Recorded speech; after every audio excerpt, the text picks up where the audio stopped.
उगाई जा सकती है, लेकिन किसी को भी अर्नेस्ट की बात पर भरोसा नहीं है। इसलिए अर्नेस्ट खुद से ही जमीन खोद कर ट्राई करता है कि क्या पता उसकी किस्मत अच्छी हो, उसे पानी मिल जाए जिससे उसका खेत फिर से हरा भरा हो जाएगा और फसल बेचकर वो पानी की कमी को भी अपने परिवार के लिए पूरा कर लेगा। दोस्तों, एक दिन की बात है कि अर्नेस्ट के खेत में जहाँ उसने पानी निकालने के लिए मशीन लगाई थी, वहाँ पर 2 चोर आ जाते हैं जो उस मशीन को चुराने आए थे। अर्नेस्ट तुरंत ही गन लेकर वहाँ पहुँचता है और चोरों को जैसे ही पता चलता है कि अर्नेस्ट यहाँ पर आ चुका है, वो लोग बहाना करने लगते हैं कि हम तो बहुत दूर से आए हैं, थोड़ा पानी मिल जाता तो आपकी मेहरबानी होती। पर दोस्तों, तभी वो चोर मौका देखकर अपने पास रखी गन निकाल लेते हैं ताकि अर्नेस्ट को शूट कर पाए। लेकिन अर्नेस्ट का पाला तो ऐसे चोरों से डेली पड़ता था, इसलिए वो तुरंत ही उनके शॉट करने से पहले ही गन चलाकर उन्हें वहीं पर ढेर कर देता है। देखा दोस्तों, ऐसा हाल हो गया है पानी के लिए कि एक दूसरे की जान लेने पे तुले हुए हैं लोग। अर्नेस्ट अपनी मशीन को चेक करने आता है, लेकिन बेचारे को पता चलता है कि यहाँ से जो थोड़ा बहुत पानी निकलता था वो भी खत्म हो चुका है। इसका मतलब कि अब उसे दूसरी जगह फिर से गड्ढा खोदकर मशीन लगानी होगी ताकि वहाँ से पानी निकाला जा सके। अर्नेस्ट अब जेरोम के साथ वाटरमैन के पास जाता है। दोस्तों,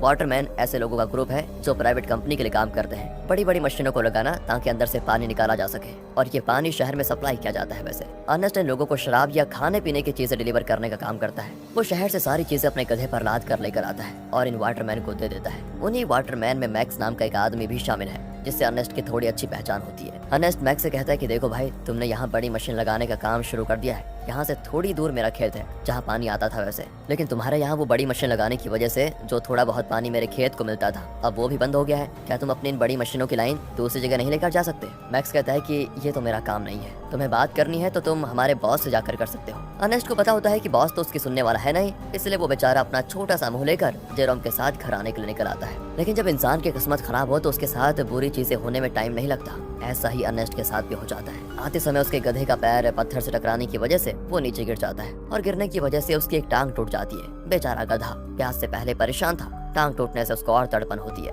इसलिए अर्नेस्ट उसकी तकलीफ को खत्म करने के लिए मजबूरन उससे वहीं मार डालता है। दोस्तों, क्या करता बेचारा। इसके बाद वो एक ऑक्शन हाउस में आता है जहाँ पुराने रोबोट्स को रिपेयर करके बेचा जाता है। अर्नेस्ट ऐसे एक रोबोट को खरीदने आया था ताकि आगे से वो डिलीवरी का काम संभाल पाए। साथ ही ऑक्शन में फेलम नाम का बंदा भी रोबोट पर बोली लगाने आता है, लेकिन आखिर में अर्नेस्ट को वो रोबोट मिल जाता है, जिसे पाकर अर्नेस्ट और जेरोम बड़े खुश होते हैं कि चलो कुछ तो काम की चीज आई हाथ में। इसके बाद दोनों हॉस्पिटल आते हैं जहाँ कैथरीन रहती है। कुछ समय पहले एक दुर्घटना का शिकार हो गई थी कैथरीन, इसलिए वो चल फिर नहीं पाती, इसलिए हॉस्पिटल में वायर के जरिए कैथरीन को रखा जाता है। वायर मतलब जो कैथरीन को चलने में मदद करते हैं। अब देखिए, अर्नेस्ट के पास इतने पैसे तो है नहीं कि वो वायर का सिस्टम खरीद कर घर लेकर आ पाए, इसीलिए वो और उसके परिवार के लोग हॉस्पिटल में ही कैथरीन से मिलने आया जाया करते हैं। अब हॉस्पिटल के बाहर अर्नेस्ट की मुलाकात रॉबी नाम के बंदे से होती है जो अर्नेस्ट का बढ़िया दोस्त है, काफी ज्यादा करीबी है। उसके पास तो रहने के लिए घर तक भी नहीं है, साथ ही वो दिमाग से भी थोड़ा कमजोर है, इसलिए अर्नेस्ट उसके पास जो थोड़ा बहुत पानी होता है वो रॉबी और उसके परिवार को दे देता है, क्योंकि भले ही अर्नेस्ट के पास भी पानी की कमी है लेकिन बंदे का दिल बहुत बढ़िया है यार। अब वहाँ से अर्नेस्ट जैसे ही घर आता है ना, उसके पास फेलम पहुँच जाता है जो उससे कहता है कि मुझे तुम्हारा रोबोट चाहिए, कुछ जरूरी काम है।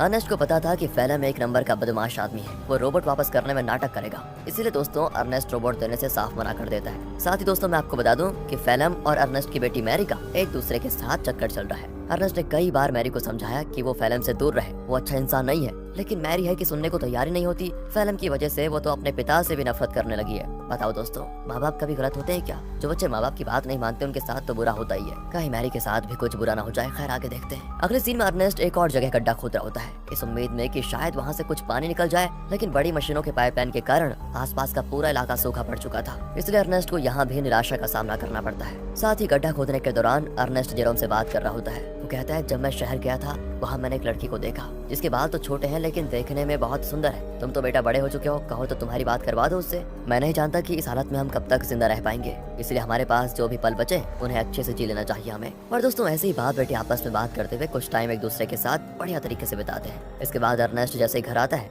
मैरी उससे कहती है, मुझे पैसे चाहिए पापा, मैं फेलम के साथ जा रही हूँ, मुझे यहाँ पर बहुत घुटन हो रही है। अर्नेस्ट कहता है, घुटन हो रही है? मैंने बचपन से तुम्हें पाल पोस के बड़ा किया, सब कुछ देने की कोशिश की तुम्हें, और फिर भी तुम ऐसी बातें कर रही हो। मैरी तो ऊपर से जवाब देती है, कहती है, हम यहाँ पर जी नहीं रहे, सर्वाइव कर रहे हैं और मुझे ऐसी जिंदगी चाहिए ही नहीं। अर्नेस्ट के लाख समझाने पर भी जब मैरी नहीं मानती तो अर्नेस्ट मैरी को कमरे में बंद करके खिड़कियों पर कीड़े लगा देता है ताकि वो फेलम से मिल ना पाए। अब अर्नेस्ट जैसे सप्लाईज लेने के लिए शहर जाने वाला होता है, तभी उसको पता चलता है कि रोबोट गायब है। ये देखकर उसकी हालत खराब, वो परेशान हो जाता है। वो समझ चुका था कि ये काम तो फेलम के अलावा कोई दूसरा कर नहीं सकता। वो वहाँ से तुरंत वाटरमैन के पास आता है ताकि उनसे पूछ सके कि क्या फेलम यहाँ पर आया था कि नहीं। पर वहाँ पर आते ही मैक्स और बाकी वाटरमैन मिलकर अर्नेस्ट पर धावा बोल देते हैं दोस्तों, और जमकर उसकी पिटाई करने लगते हैं। उनका कहना होता है कि तुमने हमारी सप्लाई चुराई, जो हमारी मेहनत की कमाई थी, जिसे तुमने शायद कहीं और बेच दिया होगा। अर्नेस्ट कहते हैं, अरे ये क्या कह रहे हो तुम, मैं खुद यहाँ तुमसे पूछने आया था कि क्या फैलम मेरा रोबोट लेकर यहाँ आया था या नहीं, लेकिन उल्टा तुम लोग मुझे ही मार रहे हो। दोस्तों, अर्नेस्ट यहाँ पर समझ चुका था कि जरूर फैलम ने शहर से मेरे बदले सप्लाईज ले ली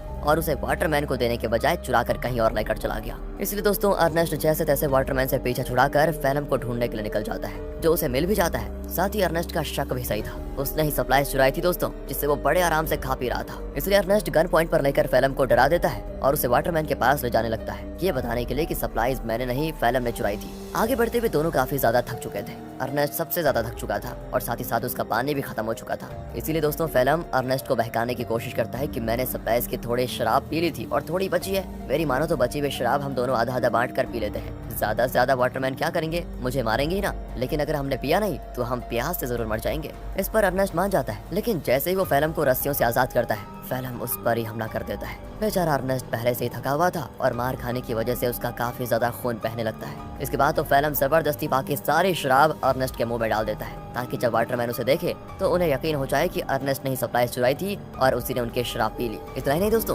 फैलम अर्नेस्ट को मार मार कर रोबोट के साथ ही रस्सी से उसको बांध देता है, ताकि दुनिया को लगे कि रोबोट ने आउट ऑफ कंट्रोल होकर अर्नेस्ट पर हमला कर दिया, जिससे उसकी जान चली गई। और होता भी ऐसा ही है, बेचारा अर्नेस्ट मारा जाता है दोस्तों, और सभी लोगों को लग रहा था कि रोबोट ने अर्नेस्ट की जान ली। दोस्तों हमेशा अच्छे लोगों के साथ बुरा ही क्यों होता है यार। अगले सीन में जेरोम अपने पिता को खोने के बाद बहुत उदास बैठा होता है। वो सारा गुस्सा रोबोट पर उतार कर उसे तोड़ने की कोशिश कर रहा होता है, क्योंकि अभी तो उसने ये मान लिया है कि रोबोट ने ही उसके पिता की जान ली, लेकिन हम सब जानते हैं कि सच्चाई क्या है। तब वहाँ पर फैलम आकर जेरोम से कहता है, रोबोट को तोड़कर क्या मिलेगा, ये आगे चलकर हमारे ही काम आएगा, इसलिए इसको तोड़ो मत, और तुम चिंता मत करो, मैं हूँ ना, मैं तुम्हारे परिवार को संभाल लूंगा, तुम्हारे और मैरी का अच्छे से ख्याल भी रखूंगा। पता हो दोस्तों, कातिल ही मसीहा बनने की कोशिश कर रहा है। अगले सीन में दिखाते हैं कि फैलम मैक्स के पास आकर कहता है, मुझे पानी की एक पाइपलाइन चाहिए ताकि उसकी मदद से मैं अर्नेस्ट की जमीन पर खेती कर सकूं। मैक्स कहता है, मैं क्या तुम्हारा कोई नौकर हूं, जो तुम कहोगे और मैं कर दूंगा। तो फैलम उससे कहता है कि अच्छा, तुम्हें मानना पड़ेगा दोस्त, मानना पड़ेगा। वो दोस्तों उसका चाकू दिखाते हुए कहता है, ये चाकू तो याद है तुम्हें, उस दिन जब सप्लाईज लेकर तुम लोगों ने अर्नेस्ट पर हमला किया था, तब ये चाकू अर्नेस्ट ने तुमसे ले लिया था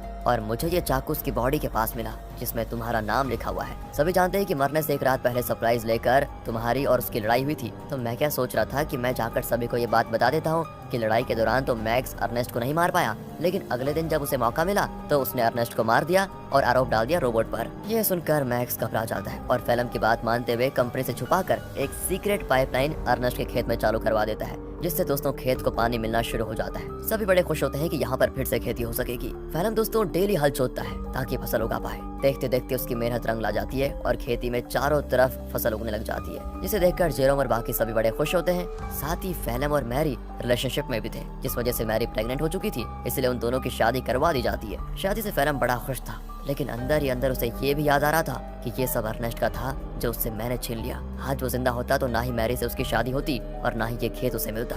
अर्नेस्ट के मरने के बाद फैलम ने उसकी सारी चीजों को दोस्तों अपना लिया होता है, लेकिन ये इंसान यहाँ पर भी नहीं रुकेगा। अभी आप इसके पाप देखिए कितना करता है ये। अगले सीन में बैंक से कुछ कर्मचारी आते हैं, जो फैलम के पैरों तले जमीन खिसका देने वाली बात बताते हैं कि जमीन पर तुम्हारी फसल होगी है। उस जमीन को अर्नेस्ट ने गिरवी रखा था, वो तो मर गया, इसलिए अब ये जमीन बैंक की होती है और इसमें जो फसल होगी है वो भी बैंक के पास ही जाएगी। फैलम कहता है, नहीं ऐसा नहीं हो सकता, ये बात तुम्हें पहले बतानी चाहिए थी, जब यहाँ पर फसल नहीं उगी थी उस समय, और अगर तुम पहले बता देते तो मैं कोई दूसरी जमीन देख लेता। लेकिन दोस्तों बैंक वाले नहीं मानते, वो कहते हैं कि 1 हफ्ते के अंदर अगर पैसे नहीं मिले तो इस जमीन को तुम भूल जाना। इतना कहने के बाद वो चले जाते हैं। फैलम तो परेशान हो चुका था कि अर्नेस्ट ने तो मुझे बेवकूफ बना दिया, बेकारी कहेगा, जमीन तक गिरवी रखिए, बताओ अब पैसों का बंदोबस्त कैसे कर पाऊंगा। बताओ दोस्तों, ये तो वही बात हो गई, उल्टा चोर कोतवाल को डांटे। खैर अब फैलम जेरोम से कहकर रोबोट ले जाने लग जाता है। वो कहता है, मैं रोबोट को बेचने जा रहा हूँ ताकि इससे मिले पैसों से बैंक वालों का उधार चुका पाऊँ। लेकिन दोस्तों फैलम शरीफ आदमी नहीं था, वो रॉबी के पास आता है। वही रॉबी दोस्तों जो काफी ज्यादा करीब है, और वो उसे बहाने से साथ में ले जाता है कि मेरे साथ चलो, मैं तुम्हारे लिए पानी वगैरह का बंदोबस्त करता हूँ। इसलिए बेचारा रॉबी अपने बच्चे को लिए फैलम के साथ चला जाता है। लेकिन मैंने कहा था ना दोस्तों, फैलम के पापों का घड़ा भरा नहीं है। वो धोखे से बेचारे रॉबी के बच्चे को बेच देता है, जिनसे मिले पैसों को वो बैंक वालों को दे देगा। अब इसकी खबर जैसे रॉबी को लगती है, वो फैलम से झगड़ा करने की कोशिश करता है, लेकिन जहाँ पर फैलम ने बच्चे को बेचा था वहाँ झगड़ा वगैरह करने का रूल नहीं होता।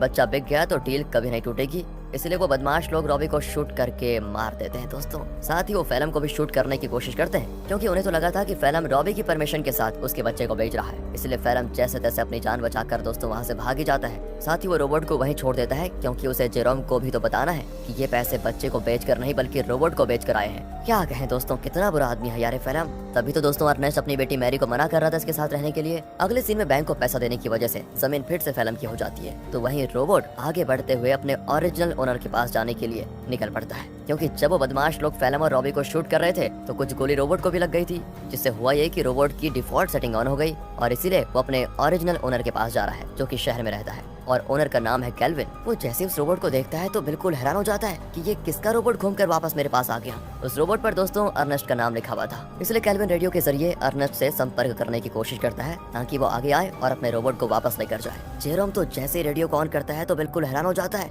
कि फैलम ने तो कहा था कि उसने रोबोट को बेच दिया, अब ये केल्विन बता रहा है कि रोबोट उसके पास है। इसलिए दोस्तों वो डिसाइड करता है कि अगर केल्विन रोबोट वापस देना चाहता है तो कोई नहीं, ये तो बहुत अच्छी बात है, मैं जाकर उसको ले लेता हूँ। अगले सीन में जेरोम को रॉबी की पत्नी दिखाई देती है, जो रॉबी और उसके बच्चे के वापस न आने पर सदमे में जा चुकी थी। वो एक गुड़िया लेकर रॉबी और अपने बच्चे के आने का इंतजार करती है। सच में दोस्तों बेचारी के साथ बहुत बुरा हुआ ना। एंड इस चीज को देखकर जेरोम को लगता है कि जरूर कुछ तो बात है जो फैलम छुपा रहा है। जिसके बाद वो शहर के बॉर्डर पर आता है, लेकिन 18 साल से कम होने की वजह से गार्ड्स उसे शहर में जाने नहीं देते। तब वहाँ पर एक लड़की आती है जिसका नाम अना है। वो जेरोम से कहती है मेरे पास आ जाओ, मैं तुम्हें शहर भिजवा सकती हूँ, वो भी बहुत कम पैसों में। जेरोम जैसे अना को देखता है तो बिल्कुल हक्का बक्का हो जाता है, क्योंकि वो हूबहू वैसी होती है जैसा कि अर्नेस्ट ने उसे छोटे बालों वाली उस लड़की के बारे में बताया था। याद है ना दोस्तों, जब अर्नेस्ट जेरोम से कह रहा था कि तुम्हारी शादी कर लेते हैं, उससे बात कर लेते हैं तुम्हारी, तो दोस्तों जेरोम उससे फिर अर्नेस्ट के बारे में पूछता है, लेकिन वो तो जानती ही नहीं अर्नेस्ट को। जेरोम भी आगे कुछ नहीं कहता और इसके बाद वो जेरोम को शहर तक जाने वाली सामान की गाड़ी में छुपा कर बैठा देती है और उसकी मदद से जेरोम शहर पहुंच जाता है। अब शहर आने के बाद जेरोम केल्विन से मिलता है, जो उसे उसका रोबोट वापस कर देता है। रोबोट को जो गोलियां लगी थी केल्विन ने उसे भी रिपेयर कर दिया था, साथ ही उसने रोबोट की सेटिंग भी सही कर दी थी। तब जेरोम जैसे ही रोबोट को ध्यान से देखता है तो पता चलता है कि इसमें तो कैमरा लगा हुआ है, जो कि लेजर बीम की मदद से वीडियो रिकॉर्ड करता है। वीडियो साफ रिकॉर्ड तो नहीं होता, लेकिन इतनी क्लियर जरूर होती है कि उसे देखा जा सके। और तब उन वीडियोस में जेरोम को उसके